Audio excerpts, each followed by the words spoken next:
Hello, ladies and gentlemen. Welcome to the Gaming Zone. Chriz, aka Mole, joined by James Phoenix. Hello. And as per usual, around this time of year, we're here to discuss WWE 2K19. This is the yearly release of the wrestling game. I had it early because I had the digital deluxe. I'd show you mine like Jim did there, but I'm not going to hold my PlayStation up. Jim had the deluxe once we got to play it early as well. Indeed.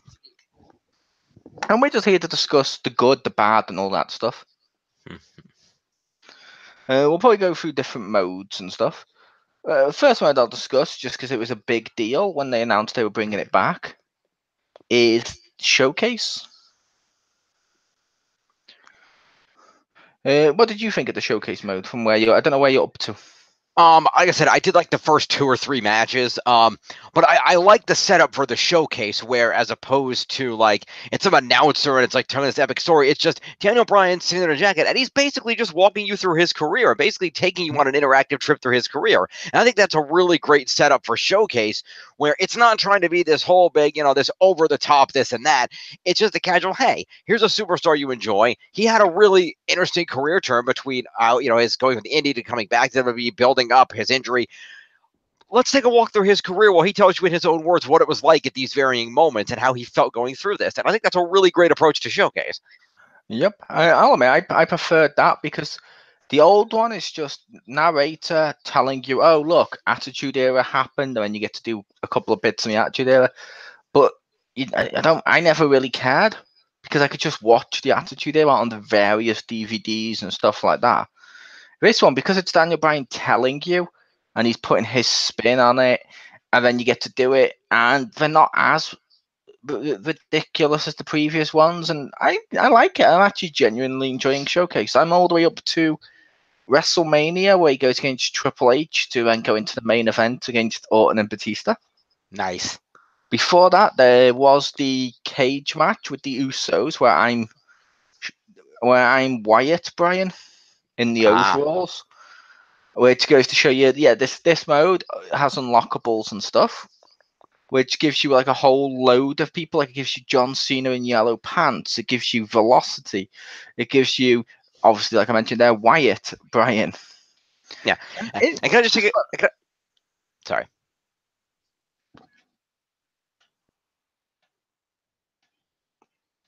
I'd finished speaking. I just said it was fun. Oh, sorry. No, I just go to the belly to thank WWE for putting the Velocity Arena back in the game, because I always thought Velocity was a great show. I love the green color scheme of that program, and I usually end up downloading one and end up using it for a show in my universe, and now I have the actual arena to use. So thank you. Yep. I would say it was easy enough to create because they always gave you the SmackDown arenas. You could just change it to green and you're good to go. Yeah. But it was cool to have it. But next, I'll go with the towers.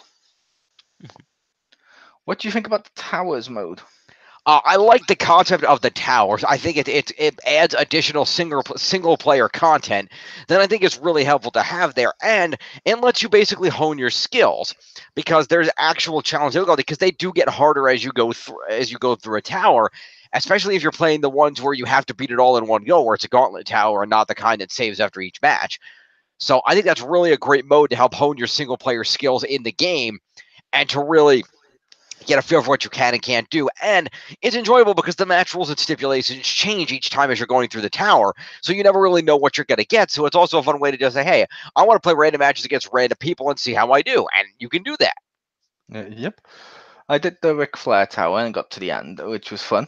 And yeah, they're pretty fun. They're basically like you expect. They're just like little gauntlets that are themed. And like Jim said, some save, some don't. Mm-hmm. I think the Ric Flair one did, which that's fine. And yeah, damage carries over. Mm-hmm. So like at the very last one of that, I was in a Hell in a Cell against Dusty Rhodes. But my health is completely dead because the previous like 2 or 3 matches were submission. And as you can imagine, it's fucking annoying trying to make them tap out. Yeah. Also, one of the computer I went against kept reversing every finisher I did. I'm like, no, stop that. I can understand reversing 1 or 2, but if you do every single one, how am I going to make you tap out? Yeah, that's frustrating. I've noticed that a little bit in the career mode too. Um, yeah, I played the Undertaker Tower. I did. That's the one that did not save, and I did not beat it. The first two competitors were the two members of the Ascension. I think it was Connor first, and then Victor, if I recall correctly. And then Kane was the next one, and then I know there was somebody else, and then Undertaker was the last one. When I believe it's then Bendo, then Flexo, then Exo, Fry. then Fry, right? And but it was interesting because even playing against Ascension, like the first match, like okay, this isn't bad. Then the second match, I think it was like a no holds barred against the other Ascension, so that was a little bit harder because of finding me outside the ring and weapons. I managed to beat him, and then the third one was Kane, and I'm like, oh, we're gonna fight Kane. Okay, this is interesting. And then it says, oh, it's Kane in some kind of specialty match. I don't remember what the hell it was, but it's like, oh, it's Kane in this specialty match. I'm like, oh, this is gonna be interesting. All right, we'll take this on. And then we come out in big head mode, and I'm like, oh shit. Yep, that's fun. Yeah. Which, yeah, the tower mode was fun. Another new mode that's been drastically improved this year is My Career. Yes. Some people don't like the loot packs, but I feel a lot of people are ignorant to them. Mm-hmm. Because people are saying, oh, they're just microtransaction heavy. You don't buy them with real world money. That's not a microtransaction. That's an in-game purchase to try and level up. It's fine. Yep. I like that. Yeah, and I will emphasize, by the way, for people that don't know this, while yes, you can unlock things through loot packs, and that's the cheapest way to do it, you can use in-game money to just straight up buy shit if there's something you really want. You could go into if you're in the move editor and you see a move that's great, you don't want it, you can hit X and it'll say, would you like to buy this move for this amount of VC? It'll do the same thing with creative parts and the superstar creator and everything else. So if there's a few specific things that you really want that you don't want to go through loot packs for, you could just go buy the shit with VC. Yeah, it's not super cheap, but it's cheap enough that it's reasonable to buy a couple of things here and there to really get what you want rather than fighting through loot packs for all of it. It's also worth noting you get a hell of a lot of VC as you're playing it because everything gives you VC. Yeah, usually there's a couple of different objective points in each chapter of the career, and each one that you do, they give you like 20 or I don't just mean My Career. Right, I was giving an example. Like in my career, after each segment, you get like 10,000 VC or so, 10,000. And then when you do like Win Towers, you get VC. When you play Exhibition and online matches, you get VC. Like you get it from everything. Yeah, that's what I mean. You get it from every mode. Therefore, if you're like, oh, well, I don't want to keep doing career mode until I got enough to buy that, you can go elsewhere and just do the other stuff. My career mode this year is fun. It's a crazy story. Some people don't like the fact he's called Buzz. I will say that's how 2K tends to do the NBA one. Mm. Like one of them, I think it was the one I got on Switch. I think it was DJ throughout the whole thing. That's just so they can record the dialogue and not have variables on name and have to keep calling you, hey, you, hey, superstar. Yeah. It's better that way because it's fun. Buzz is just a nickname and you can still have your real name. Yeah, exactly. And it's fun, and Baron Blade's been promoted. He has. Yeah, by the way, just going forward here, in case as FYI, there will be spoilers to the career mode story here. So if you haven't played it and you don't want to be spoiled, you might want to mute for 5 minutes and then check in with us. Yep, I would argue most of it's already in the trailers. Some of it, but not all. But yeah, the basic premise is that you start off in an indie promotion and basically end up working your way up to get to WWE and eventually to the main roster. With a very interesting storyline, and it's fully voiced, which is great. Is that the entire storyline is pretty much fully voiced this year. Your character as a voice actor, Baron Blade as a voice actor. The WWE superstars are voicing themselves, so you really get a feel sense like you're actually in the. 99% of WWE superstars are voicing themselves. Oh. Hello, my name is John Cena. Literally, okay, Cena was in China filming a film at the time. There's another guy. He gets I don't know what you'd call it, but the nuances right in Cena's promo. Mm-hmm. But his voice is like, "Hey, I'm John Cena, and I'm gonna beat your ass." And you're like, "What's wrong with you, Cena? Why is Cena's voice so deep?" But he's like, literally after this, just go YouTube, look up 2K19 Cena voice. Okay. But yeah, you get the voices and stuff. But I will say the tone of my career mode is different to the past ones. Hopefully it doesn't disappear. But yeah, it's different to the past ones where basically it's more campy this year. They've just had fun. Yeah, if you don't like campy storylines, you're probably not going to like this. Mm-hmm. And by campy, don't just mean just by wrestling standards. I mean, it's really ridiculously campy. Like later on in the story mode, at one point you have to team with a Demon King because Matt Hardy takes you into the multiverse, and you get to pick 3 personas based on what he showed you to unleash like your Demon King persona. I had like a bear on me because he told me in the past life I was a bear. So I was like, yeah, I'll go with the bear. And basically, you got that. You got Bray Wyatt. You got a zombie Triple H from a Bray Wyatt hallucination where he gasses you with what I can only describe as scarecrow gas from Batman. Yeah, that's what it sounds like. Yeah, that gets crazy. Sounds like it's crazy. I like it. Yeah, basically, if you were a fan of the old PS2 games when we had storylines like Candice Michelle's magic wand and the Undertaker basically pulling creepy psych you out shit backstage, you'll like this storyline. Yep, and the thing with this as well is it's more linear than last year's, but it's 100% better. Yes. Like you don't get free roam to walk around, therefore there's not as many glitches and stuff. You just see the people that you can interact with. Some are side missions. Some of them have like dialogue trees where you pick one option and you get a completely different dialogue to what you would have got if you picked the other stuff. And you just get, and yeah, it's like that. And then you get to go through your matches and stuff. It's more linear compared to last year, but it's a lot more. As a result, all the story flows better. Yeah, and I do like how they psych you out on some of the dialogue choices too. Like when you go for you get called early in the story, you get called for a tryout at WWE, and you have to have a match against Braun Strowman. And basically, Braun asks you what kind of match you want to have, and then after you pick one, he's like, "I don't care what you want. We're having a cage match because I'm the Monster Among Men." Yep, that was fun. Which is fun, and yeah, my career mode it's fun. You get to pick up you build up your character. You get to do all the stuff, and yeah, it's fun. Next, I'll talk about universe mode. Okay. There's some changes in universe mode. Oh, for God's sake. All with you. But yeah, basically, during the universe mode, there's one of the things they changed this year is Money in the Bank has multiple different options. Mm-hmm. They don't work right now, but I don't think they're glitched. Okay.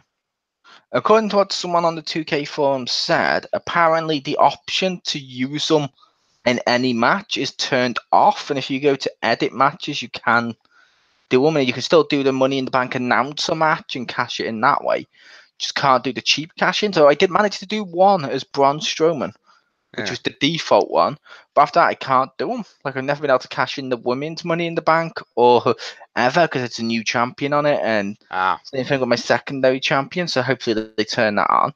Yeah. But you get to customize the briefcase. They're now titles, so I've got one on each show for the Money in the Bank. Mm-hmm. And then I made a women's Intercontinental for Raw and a women's US for SmackDown and did that, which is cool. Nice. There's now a women's Royal Rumble, which is fun, and a women's Royal Rumble storyline is one of the stories you can get. Where once they've won, they get the same storyline basically as the man going to WrestleMania. Okay. The one thing that's weird is the pay-per-views are based upon. I'm just going to say this isn't a slight negative. The pay-per-view structure is based on last year's calendar, obviously. Mm-hmm. But how rivalries are structured is based on past universe mode. So, say like the rivalry wanted to be 5 weeks. Mm-hmm. You might have a pay-per-view on week 1, but you might not get another pay-per-view then for like 8 weeks because it's on the next pay-per-view. It's at the bottom of the month. And as a result, some rivalries seem to just end on Raw or SmackDown. Interesting. Which, okay, you can probably work around by just restructuring or moving them all down to the last month calendar of each month. Right. Which is fine. You can make brands and stuff like usual. But yeah, you can, when you simulate a match, you can choose who wins. Yes, I've heard that. which that's pretty handy because if you run universe mode like me, where you want to build certain people up and you want to build up who's your champion, you want more control like a GM mode. This lets you do that without the hindrance of okay, I'm building up. I don't know, build up Roman Reigns. Now I have to always play as him to build him up. No, I can just simulate it and build him up like that, and then use him when I want to. That's good. That's good. Which that's pretty handy. I like that feature. And yeah, matches and overall gameplay is improved by what they're calling, I think it's the payback system. Mm-hmm.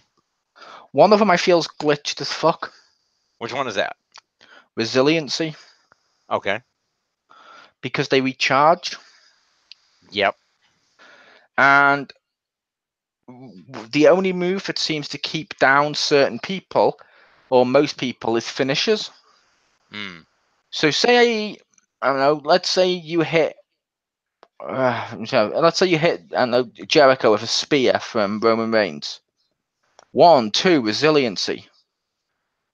Then you have to build up your finisher again, by which time it's then suddenly popped back up, and it's pointless. Like you could literally just do the whole match by putting your control pad down and then hitting resiliency at the right time and just getting out. Mm-hmm. And you could just keep doing that. They kind of broke that one. Some people think in the next patch they might nerf it due to complaints. Mm-hmm. And I'm not saying it needs to be removed because we like resiliency. Yeah. But it shouldn't always, because of how finishes are and stuff. It shouldn't be dependent on okay, now I need to build up my finisher, but wait, now his things come back. It's pointless. Well, that's the thing, is the buildup of the resiliency is based on the damage that person takes. So yeah, but how do you damage them? By building up your finisher. Yeah. When you hit your finisher, what happens? More damage. Which means it comes back, that's why people are saying it's glitched, because certain people with that skill are basically unpinnable. Mm. And it's ridiculous. I can see the concern. Like the previous resiliency used to have a limit on it. Mm. When it was the skill or whatever you call it.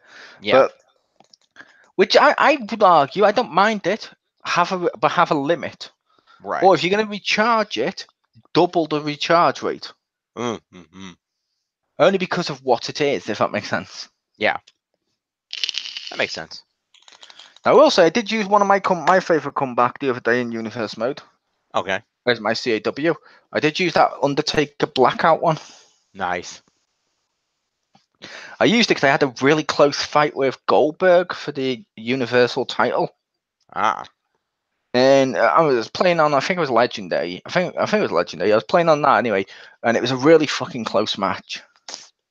Nice. And he wasn't staying down for my finisher, and I figured, he might have resiliency, so I built up 2. Good go. You can see what I'm doing with that. RKO 1, 2. He kicked out. Then he went, and I think he like just ran and knocked me to the floor. I got back up, pressed the buttons together, blackout. I appeared behind him. He was like, huh? Turns around, RKO 1, 2, 3. Nice. And I was like, oh yes, I like that. Now, another problem I will say, gameplay-wise, a glitch, and this was present last year, I believe, is pin combo. Okay. Okay, I had 2 matches, actually, I had 3 matches with the same people just to test this out to make sure. Okay. Undertaker versus Monster Triple H. Okay. I think I got to about 6 tombstones using pin combo, and Triple H never stayed down. Wow. The other 2, he stayed down after 1. If I didn't hit pin combo and pinned him normally. Because what's happening is when you're hitting pin combo, it's reading the pin as a weak move. And therefore, the last move you hit him with isn't weighted. That's interesting. It's a horrible glitch. It's a horrible glitch. And people are like, no, that's why, like, Brock Lesnar's F5 is brilliant. His F5 with pin combo is useless. Mm-hmm. Or it can be. One other thing with Universe Mode that I forgot to mention is you can assign managers. Yes. And people can have up to 3 managers. Yep. Which that's pretty cool. And if you assign a manager, they do constantly appear in Universe Mode in their matches, which I like that. Which means you can make yourself a Paul Heyman guy if you wanted to. You can. Which, like I said, that's pretty handy. And it doesn't have to just be a manager that you assign into that spot. Yeah, like I would imagine, for example, let's say you had the New Day, and let's say I could take Big E and I could assign Kofi and Xavier as his managers, so even if they're not a tag match, they all come out. Yeah. The one I used that for, which I think the game did by default, to be fair, because it makes the most sense. Like, I'd argue New Day, a face, they might come out on their own more. I don't think Dolph Ziggler would have a singles match without Drew McIntyre on the outside. That is true. And Jinder Mahal can have both Singh brothers. He can. Which is handy. One thing that they've brought back triple threat tag team matches. Since we were talking about overall gameplay matches and stuff, they seem to have got rid of, but apparently they have said they're bringing it back in a patch, I believe. 4-way and 5-way pin matches. Oh, okay. Like if you have a fatal 4-way, so you have it as an elimination, so I can pin one, then the next one, then the next one, do it Right, that way. elimination style, yeah. Yeah, apparently they got rid of that, except for Battle Royal and regular fatal 4-way. There's no that one. But apparently it's going to come back. That's good. But what have you found with the overall gameplay and stuff that you like?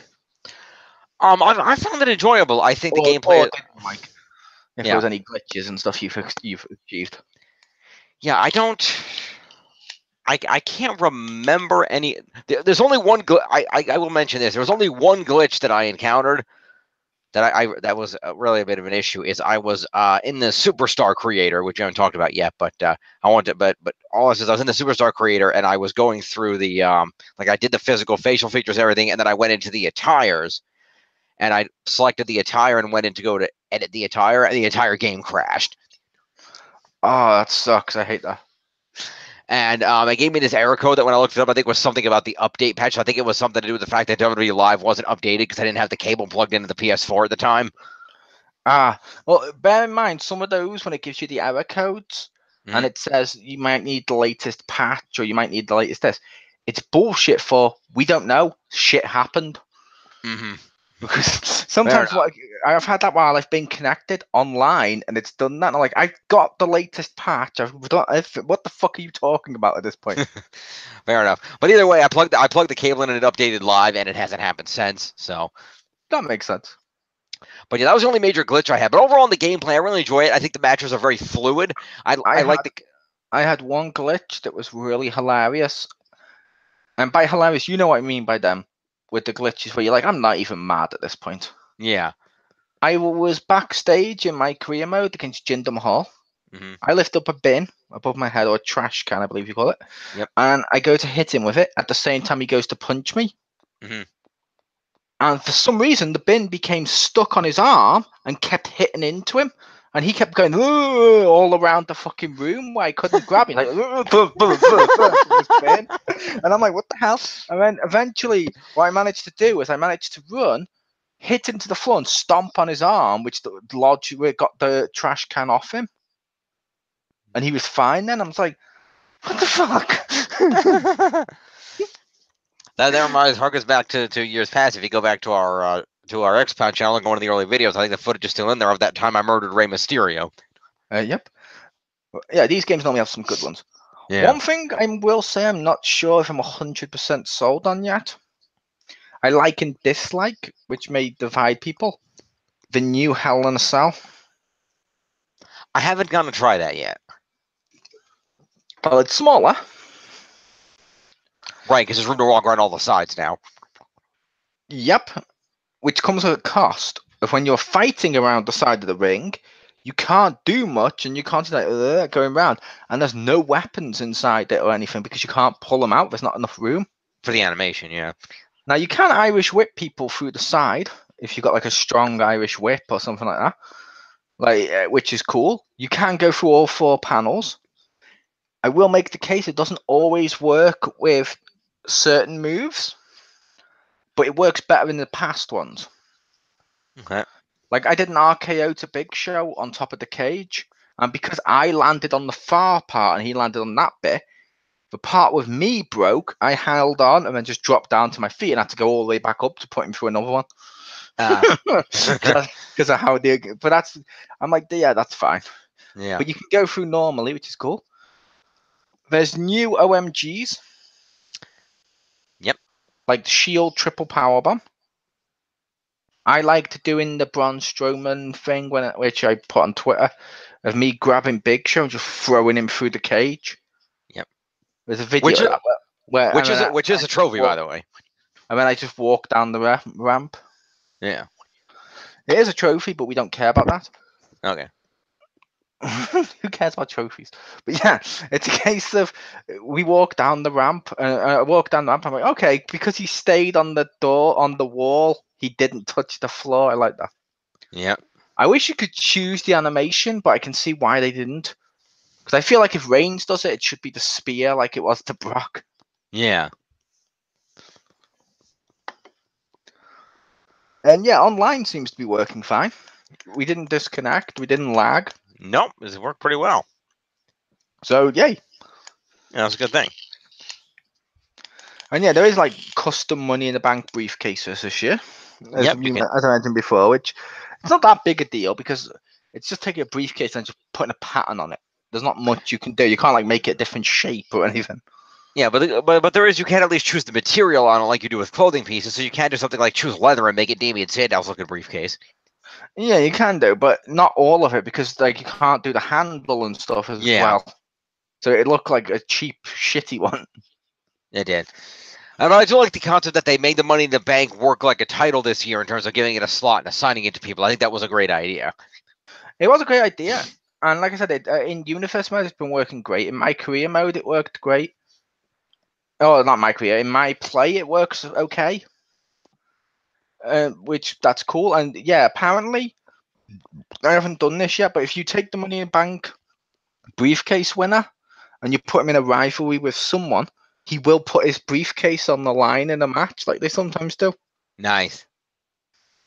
So I'm like, oh, okay, that's cool.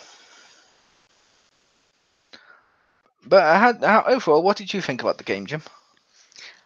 Overall, I think the game is great. I think it's the best one we've had in years. I think they really worked on improving a lot of the issues. They made the story better. They brought back the showcase, but in a way that it works and it's enjoyable to go through. It doesn't sound like it's basically just standing there, hey, look at how amazing this was. Look at how amazing this was. But it's actually enjoyable. I like they brought in the concept of towers, so there's more single-player content that has a purpose. It's not just I'm playing random matches against AI. There's a reason you're doing it, and it's giving you random and you're unlocking stuff through it. I like that they, they've, as always, the creative suite is amazing, and I like that they've always added new parts and really enhanced that to make it work. Overall, it's just an amazing game, and I really enjoy it. The one funny thing I will mention is I'm not totally crazy about the bright white menu screens. Yeah, I don't like them. That's a little, and although I did like somebody pointed out on, I noticed somebody tried to point out the fact that on those menu screens, because of the effect they did, it looks like the entire WWE roster was just subject to Thanos. Fair enough. Because they're all like disintegrating. It's like, yeah, okay, I can see that. And it has been frustrating, especially like, and you warned me about this in advance, and I appreciated the fact that when you're like in a creative mode and looking at the parts, like you got this bright white background, and you're trying to see which box has the little red thing around it to know what the hell you're looking at. That was a pain in the ass. Yep. But overall, it's still a really great game. I think it's vastly improved from years past. I think that 2K's finally hit its stride, and this is what people want to see out of this game. This is the kind of thing that we should, now that they've gotten to a point where most of the modes are, okay, this is great at what we're doing. So each year they can focus on, new superstars, writing a new story for the year, coming up with some new tower concepts. I think they've gotten to finally to a happy plateau medium of there is nothing that is overly bad. Now we can just focus on, okay, what do we improve? Yeah, yep. So what score would you give it? Oh, I'm going to rate this. I'm definitely going to give this a 9 out of 10. This is a great game. I mean, there's always room for improvement in anything. Like I said, I did have that bit of a that crashed because of this, purportedly because of an update. Who knows? And like I said, like you mentioned, there are some concerns about the frustratingness of the resiliency, trying to get people to stay down, things of that nature. But it's still a really enjoyable game. I think it's the best wrestling game we've had in years, and I encourage people to go pick up a copy because it really is that good. Nice. And overall, for me, I'm going to give it a thumb up. Not done to 2 because it's not perfect. The No. white menu screen is terrible because you can't see very well. There's still a couple of glitches, which is fine. Hell in a Cell, I'm not sure if I like. I don't like the fact there's no mixed match. Yeah. Because we got the mixed match challenge. I would like the arena and then maybe include that in my universe mode and stuff. Yeah, it'd be nice to do intergender tag matches. Yeah. Yeah, mixed tag matches are fun. But that's fine. That is what it is. I like the fact in universe mode you can set promo type, Yeah. but it doesn't always seem to be relevant too much. Ah. Like I had Undertaker in one of them. He's set to creepy, I think it is, because that makes sense for his promo style. And the first sentence out of his mouth is, "Okay, universe. I'm not going to do the usual. I'm not out here to make jokes and have fun with you guys." I'm like, that's not the usual. That would be the unusual for you. That's not what you do. Yeah. Undertaker's not known for coming out there and being like waka waka. But no, it's a case of. So you got that. Some of the models don't quite look right. But like I said, overall, it's still pretty good. There's some areas that need patching or improving, but like I said, it's definitely worth a purchase. People should go out and check it out. It is probably the best game that they've had done for a while, and yeah. So hopefully they just build upon this and learn. Yeah. Maybe we do a better menu. Yeah. Like even if next year's is exactly the same but with a better menu, it's an improvement. Yeah. By the way, just a reminder, if you do go into the towers, there is the $1 million tower, and if you complete that, you can get entered into the $1 million challenge for a chance to face AJ Styles, and if you beat him, you can win $1 million. Just for people are aware, unlike Jim, because he's American, Americans aren't aware of this, it's not available in every country. Oh. So check your local listings to make sure it is. Yes. Also, the AJ Tower is ridiculously hard. But you get Golden AJ after it, but apparently even developers who worked on it are finding it hard. Yeah, it's a 15-match gauntlet, and I don't believe it saves. Yep, and so I'm like, okay, it's fun, but it's still fun. Yep. But yeah, I was Chriz, aka Mole. This was James Phoenix. Join me, I believe, hopefully Sunday. I got another review coming up with Anastasia Laserbeam. I don't know. Hopefully it's Sunday. I can't promise it will be, but when we review Mario Party. Nice. And yeah, peace.